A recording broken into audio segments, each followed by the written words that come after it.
Spawning in the top right position as our blue Zerg player coming in for Quantic Gaming. It is going to be HyuN. And of course, in the bottom right, representing the Prime team, we have our red Protoss player. It is, of course, going to be Creator Prime.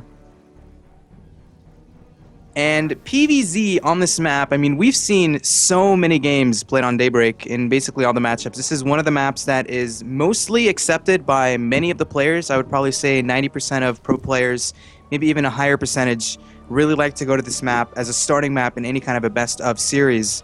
And Creator Prime, definitely a very solid Protoss versus Zerg player. I've seen quite a bit of his games in general. He loves to go for just basically very, very solid standard play, but is just very, very good at executing certain timings in this matchup. So that's definitely going to be something I want to be looking out for Creator Prime. And HyuN, we kind of mentioned it. He's just very, very aggressive in ZVP. Yeah, HyuN likes an aggressive style. Interesting thing to note, though, we have a pretty interestingly placed pylon. It looks like Creator's possibly going to try to maybe put either anticipating an early pull, do you think, or is he going to go for something like a gateway expand? I would assume it's going to be a forge. If you're going to be getting a pylon on the main base, you definitely want to, if you're going to be getting a forge, excuse me, it's a lot more easier to defend any kind of early pulls in case HyuN was going to do that. But he's actually getting quite high in the minerals. He might not even be going for a gateway or a forge. He might just be going straight Nexus first, which is something we don't see a lot. But it's going to make himself make another pylon at the wall, get a gateway up, get a forge up to go ahead and complete the natural wall off. But not a huge deal. In fact, it looks like it will be an Nexus first here from Creator Prime. And back on the side of HyuN, he's actually going for a 14 pull, I believe, or maybe even a 13 pull. So Creator is going to have to get the wall up as quickly as possible in case HyuN decides to commit to something like 4 or possibly even 6 Zerglings in the early stages here. Yeah, it did look like it was a 14 pull, and I think the build decision out of Creator was basically anticipating that if anything crazy did happen, he wouldn't have to lose his forge to fast Zerglings, and he'd be able to get a cannon in his main base, basically so he wouldn't be as far behind as before. But HyuN is going to expand. He's not going to do some crazy commitment, and he actually hasn't made too many Zerglings, so it does look like this is going to be a pretty standard opener from both players, and I think getting away with the Nexus first versus the 14 pool should be nice. But yeah, HyuN's only made 2 Zerglings, so nothing really out of the ordinary.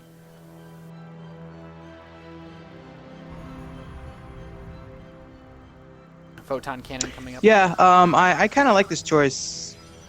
I kind of like this choice from HyuN not to commit with Zerglings, even though he opened for with a very standard pool. Sometimes you see Zerg players make 4 links, control watchtowers, maybe even have one at the 3rd expansion pretty early in this game. But he's just going very standard, going up to this 3rd hatchery, continuing his drone production, going to go ahead and go up to yet another queen. I'm curious to see if he's going to go up to maybe 3 queens, get some creep spread on the map, of course. 3 or even 4 queens are also fantastic against early Mothership core pressure from the Protoss. But Creator getting his wall up, getting the Cybernetics core at that natural expansion, everything looking rather normal from both sides, and we're just going to have to see, is Creator going to do that very known gateway pressure he likes to do in PvZ, and it actually is a very, very smart choice if he decides to do it on this map. Yeah, I think it's a good choice. A lot of players have been doing it. It can be a bit difficult off the Nexus first to get the units out, but the Zealot will at least be able to block off and yeah, taking out the plates with the Photon Cannon. No gas just yet for HyuN. A lot of Zerg players like to get their geysers around the 5:45 or 6-minute mark. Do you think we're going to have any kind of anticipation here from Creator looking at the common styles, I guess, from HyuN? He does like to go for a lot of roach timings, a lot of aggression once he gets drones on 3 bases. And now we have a robotics facility coming in. So what do you think we might be seeing out of Creator here? I'm kind of interested to see him going for a robotics facility before adding any gateways. And he's grabbing his 1st or 3rd and 4th gas at the natural base, and it's around the normal time. So 6 minutes into the game, knowing that these gases are pretty normal or a little bit early usually. I would even say they're a little bit earlier. He's probably going to maybe go for a pressure, but wouldn't be surprised if he takes a 3rd base with this robotic facility. He can easily make a few mortals, make out some sentries to go ahead and have something to force field away any kind of Zerglings or Roaches that may be pressuring the 3rd. But the Overlord's going to come into the natural. We'll be able to actually spot the robotics facility. So HyuN has a little bit of an idea in terms of possibility of what the build Creator Prime is going to be doing in this game. And there's 1 gateway. Let's see how many gateways he's going to go ahead and add in the main base. Yeah, now the Immortal being chrono boosted out. He's not getting an observer. He's not looking for any kind of scouting information. So Like you said, it's all going to come down to how many gateways he's going to make. We could see that 7-gate go for some crazy immortal play. So Lair coming up now for HyuN. He did grab that gas pretty early, but you know, there's no Roachworn yet. Or does he even have Zergling speed? No. It's a very greedy play right now from HyuN. In fact, I would go so far as to say that, man, if he doesn't get a Roachworn out or something very quickly, he might just die. There's a second Immortal being Chrono Boost out already right now. Do you think HyuN could hold this if he doesn't have any tech at all up yet? Well, let me say something about Creator's build. If you notice, he didn't make an Observer. He went straight into the first Immortal. He's making nothing but Immortals, and he's only having 1, 2, 3, 4 gateways in the main base. So if he's skipping the Observer, I would assume this is going to be a very strong 2-base push. If he adds 3 more gateways, it's going to be that Immortal Sentry all-in that people are still doing in Heart of the Swarm. Put a Mothership Core with that, have a Time Warp, it makes it so much more powerful. And I'm going to go back to your point, this Roachworn from HyuN has me a little bit worried. He's not going to have any actual, just Roaches and Lings are usually the best defense against an Immortal Sentry all-in, but he's going for a Hydralisk Den. And I like this, but I'm a little bit worried still. I have a feeling this timing from Creator is going to hit before he's going to have enough Hydras on the map. Yeah, it's so difficult to afford those, especially with how much gas they cost. So HyuN, he's got a tiny bit of a bank up, but he's gonna basically try to hold this off with pure Hydralisk Zergling. He won't have speed, and now the Immortals and Sentries are making their way across the map. The Warp Prism's about to come out, and here it is. So I'm not 100% sure this is going to be very holdable. HyuN now just starting to make Hydralisks, 10 of them coming out, a Scout Phoenix being sent. Do you think HyuN's going to be able to defend this with just Hydralisks and Slowlings? If he can get speed completed and buy himself enough time, possibly try to just, poke and prod against these Sentries and Immortals, he might be able to defend it, but no Zergling speed is going to be very, very hard for HyuN to actually be able to defend this. He's not going to be able to run in and surround the Sentries to be able to do any maximum damage. And here comes Creator Prime with 96 supply to 112. The Warp Prism is going to go ahead and get into this phase mode to go ahead and warp in some more units, and this is going to be a very hard defense here from HyuN to do, and speed is going to finish, but the problem is, how many units does he have? 12 Hydralisks and 21 Zerglings. Warping in some more units is going to be Creator. Here comes the attack. Hydra's going to focus down the Sentries. I don't know, man. It's going to be close.